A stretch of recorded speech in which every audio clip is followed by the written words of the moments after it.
Bonjour à tous, merci de nous accueillir effectivement CITA à l'occasion de cet événement qui est intéressant. Donc, mon intervention que je vais pouvoir faire va me permettre de présenter le groupe Suez Environnement, dont CITA fait partie, CITA au Maroc, de remettre ça effectivement en perspective globale et générale de la problématique de gestion des déchets, et particulièrement des déchets industriels. Et ensuite, M. Damir ici fera un focus plus ciblé sur justement le positionnement de CITA au Maroc dans cette problématique des déchets industriels. Donc la présentation que je vais pouvoir faire va s'articuler suivant ces trois points. Comment se positionne effectivement chez Suez Environnement la problématique des déchets industriels, quels sont effectivement les défis majeurs que le Maroc a en matière de gestion de déchets. Ça a déjà commencé à être abordé en introduction. Et comment CITA au Maroc, justement, s'inscrit dans cette logique et avec des capacités de solution pour les industriels en fonction des segments et secteurs d'activité. Présentation donc, du groupe Suez Environnement. Donc c'est effectivement une société qui est connue dans le monde pour ses cœurs d'activité que sont la gestion de l'eau et la gestion des déchets. L'eau et les déchets qui sont, comme tout le monde le sait, des éléments essentiels et primordiaux de toute société. Ça fait partie des besoins fondamentaux de tout un chacun, de chacun d'entre nous, que d'avoir effectivement de l'eau potable, d'avoir de l'eau traitée et recyclée, évacuée, et également d'avoir une gestion appropriée des déchets, notamment effectivement pour des raisons qu'on comprend, des raisons sanitaires, des raisons donc d'hygiène et de protection publique. Donc nous sommes dans ces deux, et ce sont nos cœurs d'activité effectivement, ces deux éléments essentiels donc à la vie de tous les jours.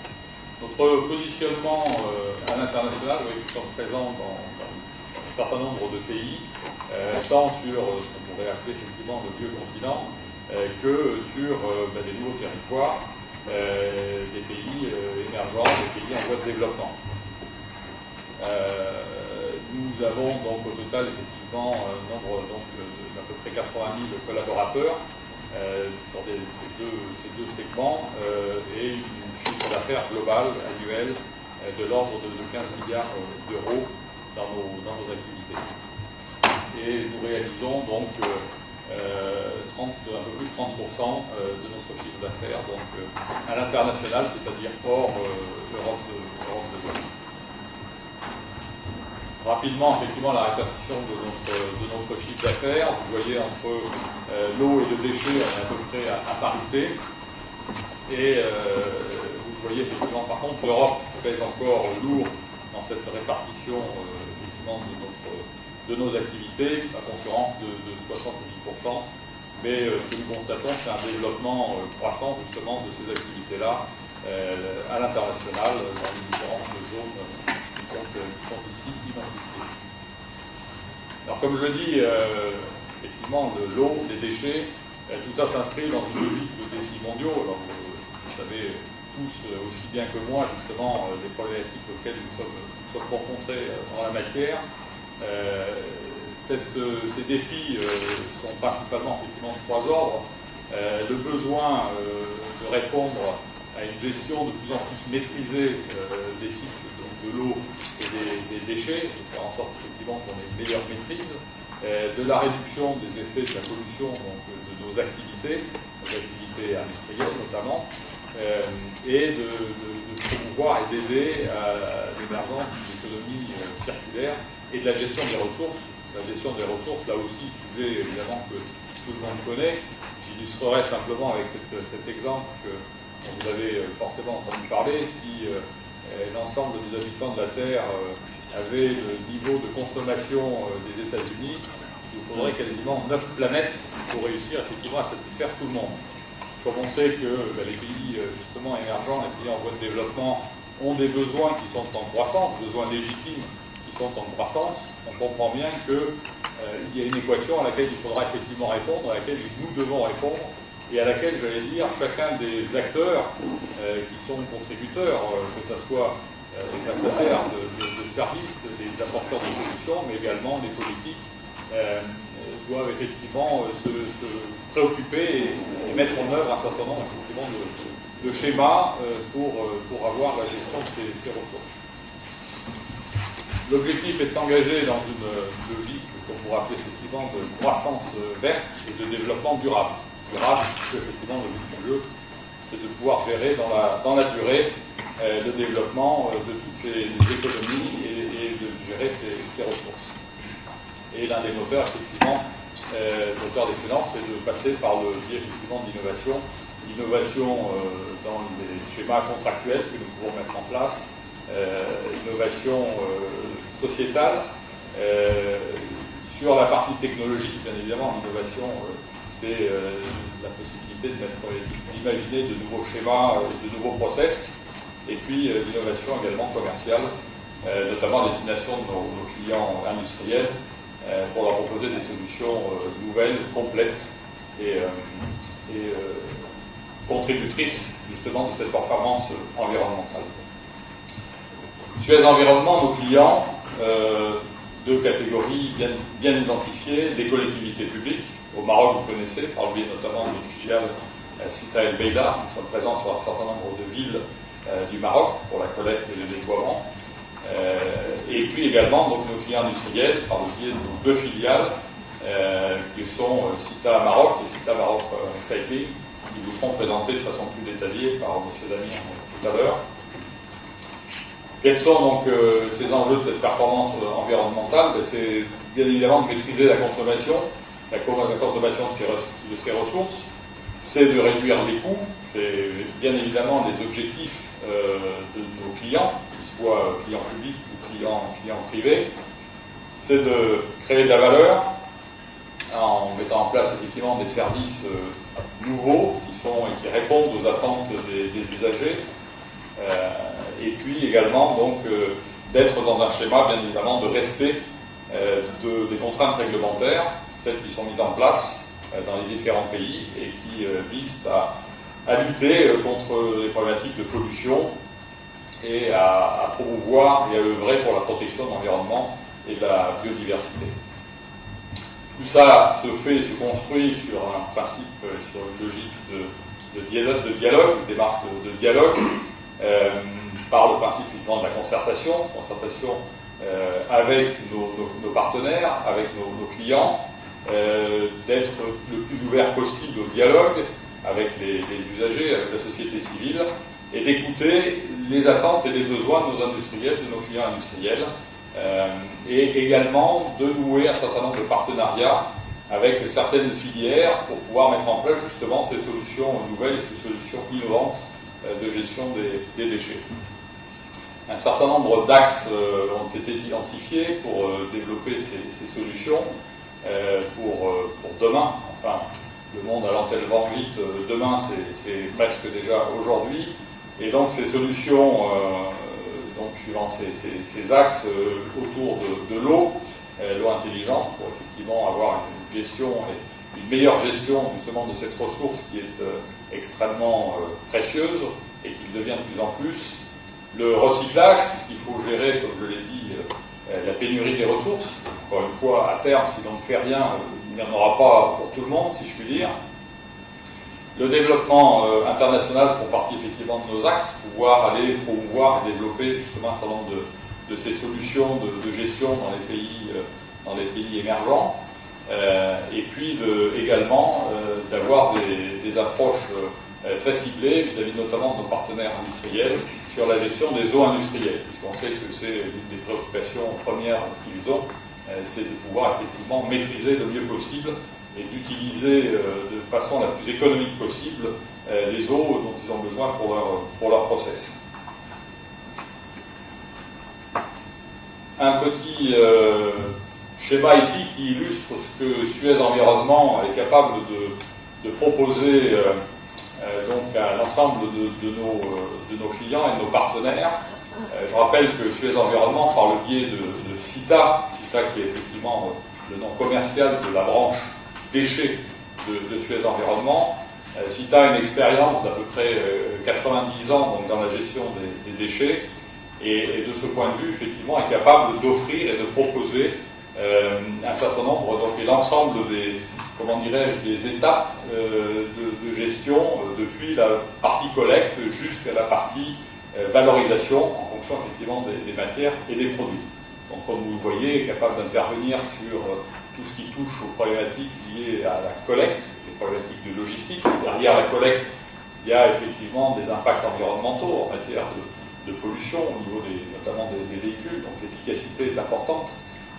Sur des solutions et des propositions en matière de tri et de pré-traitement, nous sommes capables d'intervenir sur le tri des déchets ménagers, nous sommes capables d'intervenir sur le tri des déchets industriels, que ce soit des déchets industriels banals, des déchets industriels dangereux.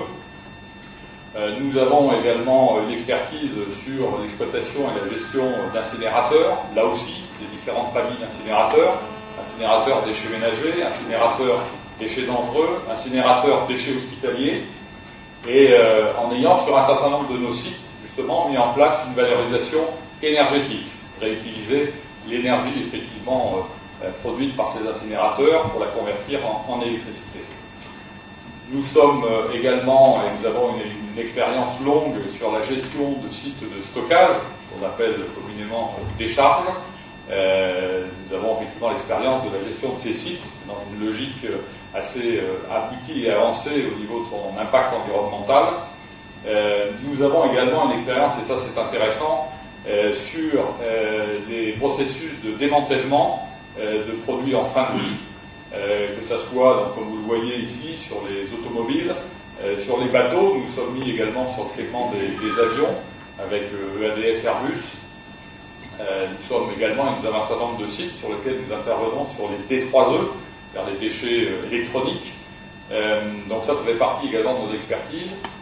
Dans la gestion des plateformes de tri et de pré-traitement des produits dangereux, déchets dangereux, nous intervenons également, alors là plutôt à titre curatif, sur des sites industriels anciens qui ont des problèmes effectivement sur l'impact environnemental qu'ils ont créé et généré pendant des années. Et nous intervenons dans la réhabilitation donc, de ces sites industriels, dans un certain nombre de références et d'expériences fortes en la matière. Et puis nous sommes aussi capables de réaliser un certain nombre de prestations liées à la valorisation de matière. Et lorsqu'on parle effectivement de déchets, de tri, il y a une valorisation matière potentielle et une valorisation agronomique lorsqu'on va parler de compostage et de plateformes donc, de produits associés. Donc voilà, donc nous avons effectivement cette expertise, et cette expertise-là donc, est une expertise, comme je dis, qui est ancienne, qui s'est bâtie au fil des années, qui s'est bâtie dans différents pays du monde, ce qui veut dire qu'on a une approche aussi, une capacité d'approche qui est adaptée justement à chaque contexte particulier, parce qu'il n'y a pas de recette unique et de modèle unique qui sont à déployer effectivement, qu'on soit en France, au Maroc ou en Chine.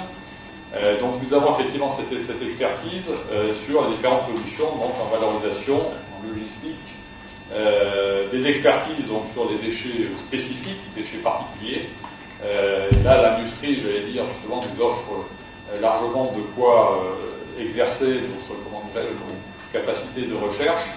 Et justement, nous appuyons de ce point de vue sur l'ensemble de notre réseau et de notre expérience, encore une fois, notre présence sur le déchet dans à peu près une quarantaine de pays à l'heure actuelle. Donc nous appuyons sur l'expérience que nous avons de tous ces sites, donc de toutes ces gestions de déchets, et nous appuyons également sur un centre de recherche que nous avons donc en Europe et qui est en liaison avec chacun de ces sites, justement pour faire avancer des choses en matière de nouvelles solutions de gestion, de traitement et de valorisation. Nous sommes de ce point de vue contributeurs et à l'origine effectivement de la création des camions 100% électriques pour les camions de collecte.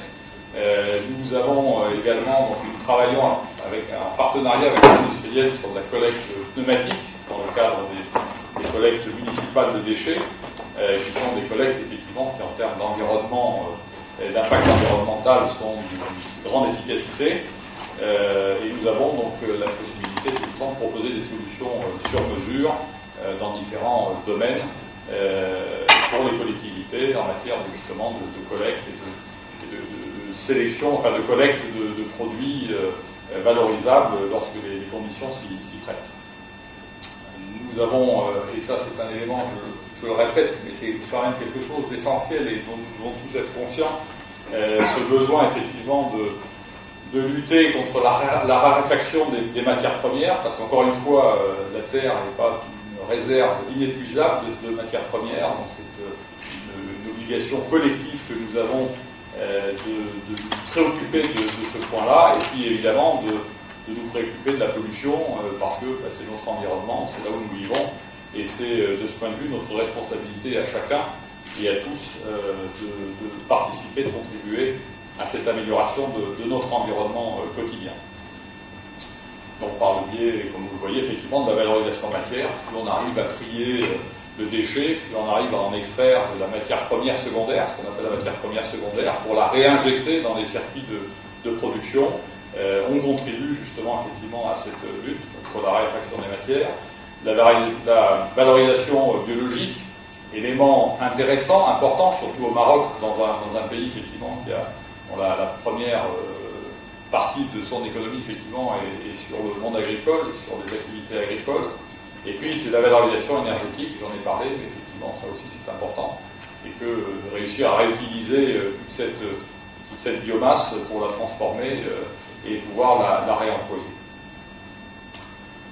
Je passe effectivement rapidement, mais vous avez effectivement l'illustration ici de différentes expériences que nous avons, et j'allais dire plus que des expériences, ce sont effectivement des projets qui sont en opération, et justement l'expertise que nous avons, par exemple, dans le démantèlement des avions, c'est un sujet à l'ordre du jour. Le trafic aérien augmente de plus en plus, le besoin en avion, et on le voit avec un certain nombre de pays, un certain nombre de compagnies, je ne pourrais pas la citer, mais comme Emirates, qui achète chaque année plusieurs dizaines d'avions. On comprend bien que ces avions, à un moment donné, vont arriver en fin de vie.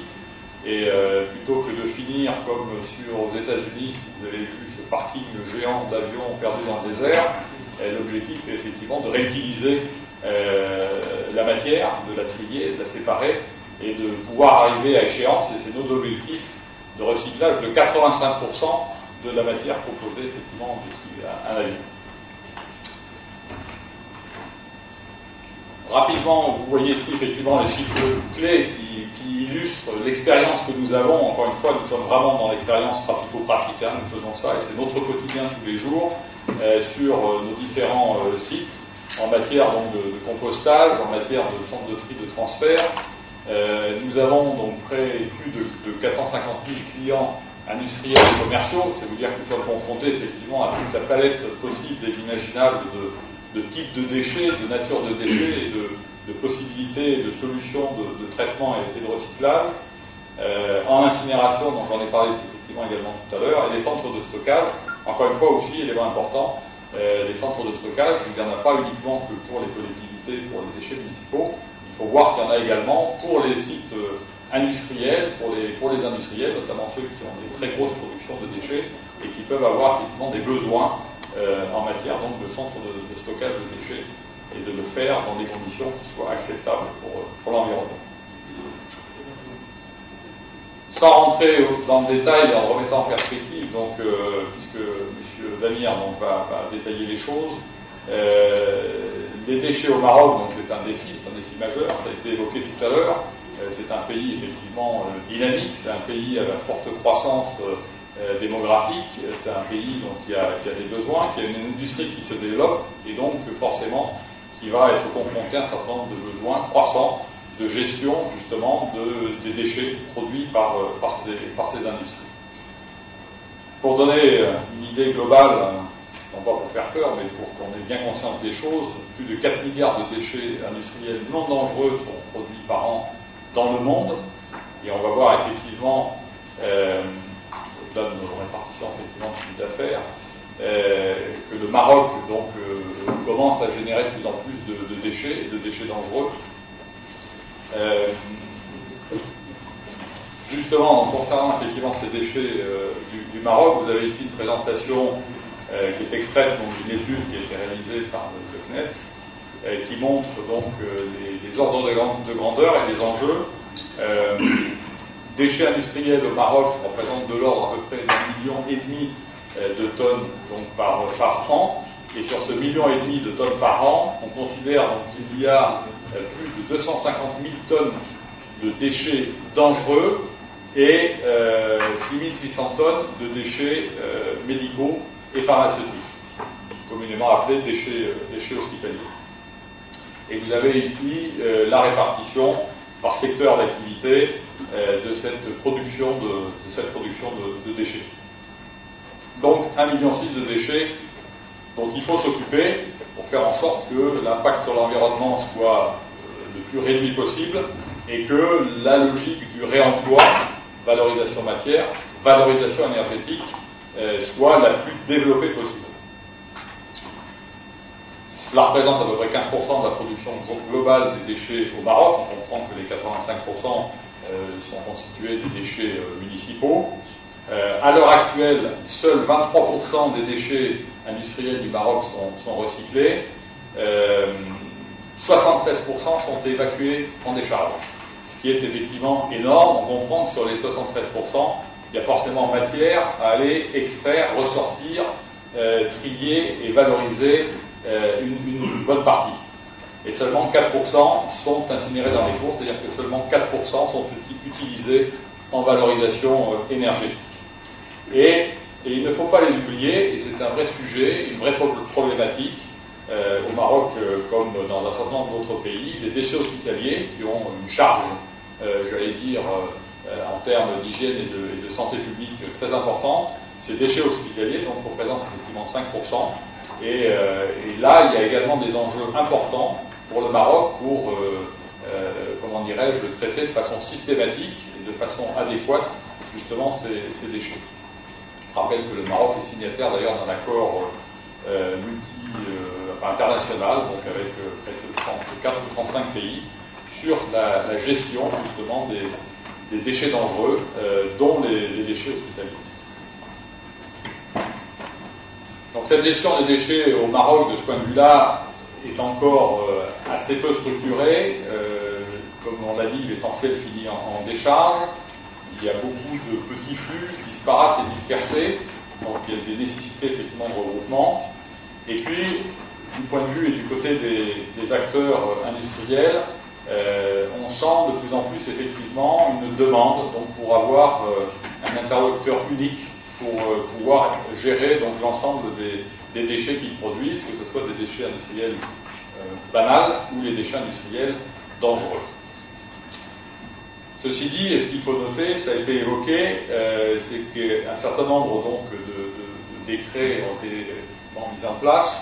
Il y a donc un cadre réglementaire donc, qui se structure et qui se positionne au Maroc. C'est assurément un élément fondamental. Sans un cadre réglementaire, rien ne peut se faire. Pour être très concret, et on le voit, c'est une nécessité absolue. Il faut ce cadre réglementaire qui est le résultat de la volonté politique. Ce cadre réglementaire, donc, il faut qu'il soit suffisamment précis, détaillé. On voit qu'il y a déjà effectivement pas mal d'éléments et de sujets qui sont traités. Il y a des sujets qui sont en cours de réalisation et de projets qui sont sur le point de sortir. Maintenant, on comprend bien que de tout cadre réglementaire, il faut également l'accompagner à la fois d'une logique d'approche pédagogique, expliquée. Il faut mettre en place également un certain nombre de mesures incitatives pour amener et pousser justement les acteurs à entrer dans ces logiques. Et il faut également être dans un schéma aussi de contrôle et éventuellement de sanctions. C'est sûr que de tout schéma réglementaire, s'il ne s'accompagne pas de l'ensemble de ces axes effectivement de déploiement, on aura du mal à produire les résultats attendus. Donc c'est un élément qui est important qu'il ne faut pas négliger. Il existe au Maroc, et vous le savez effectivement aussi bien que moi, donc un système informel sur la gestion effectivement de certains déchets valorisables. Vous les voyez, soit effectivement dans la rue ou aux portes des industries, des industriels.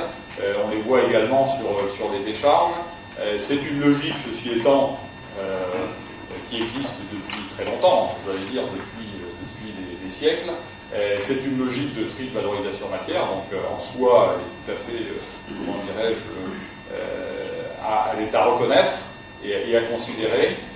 Maintenant, ce qu'il faut toujours bien imaginer et bien comprendre, c'est que ce secteur informel ne va s'occuper que des déchets valorisables qui portent en eux, par leur nature, la capacité effectivement de générer de la valeur. Quand je dis effectivement de la valeur, c'est-à-dire que ce sont des déchets qui ont une valeur commerciale. Et on comprend que le secteur informel ne s'occupera que des déchets qui ont cette valeur commerciale. On comprend bien que lorsqu'on va parler de gestion des déchets, il y a aussi toute une partie de déchets pour lesquels, si je schématise, ça va d'abord coûter de l'argent effectivement de les trier, de les sélectionner, et ensuite de les valoriser, mais la valorisation ne couvrira pas effectivement les coûts de leur tri. Donc ça, c'est un élément à prendre en considération et qu'il faut effectivement donc mettre en perspective de l'approche globale de cette gestion des déchets industriels au Maroc. Voilà, donc avant de laisser effectivement la place à l'intervenant suivant, juste pour remettre en perspective de façon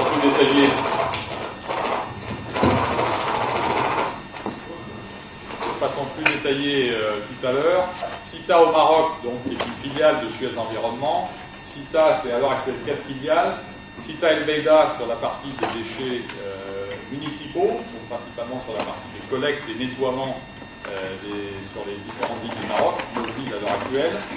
C'est 2 filiales donc, gérées par mon collègue donc, sur la partie déchets industriels, CITA Maroc et CITA Maroc Recycling. CITA Maroc Recycling étant plus positionné sur les zones franches, mais faisant fondamentalement le même métier.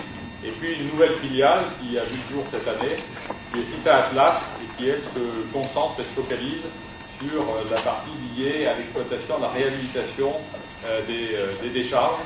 Donc on a commencé avec un premier site à Meknès, donc le projet est lancé, on espère commencer à faire les premiers travaux d'ici la fin de l'année. Et c'est pour nous un enjeu passionnant de se lancer justement dans ce segment de cette gestion des décharges, mais dans une logique justement qui préserve et respecte l'environnement. Voilà, en quelques mots, la présentation de Suez Environnement. Je vais laisser la place effectivement aux intervenants suivants pour qu'ils puissent développer. Juste pour rappeler notre engagement, l'engagement de Suez Environnement, l'engagement de CITA donc, au Maroc, c'est fondamentalement de les aider, de les accompagner, nos clients industriels, donc pour améliorer la performance économique et la performance environnementale de leurs activités d'industrie ici au Maroc. On vous remercie. Merci, monsieur.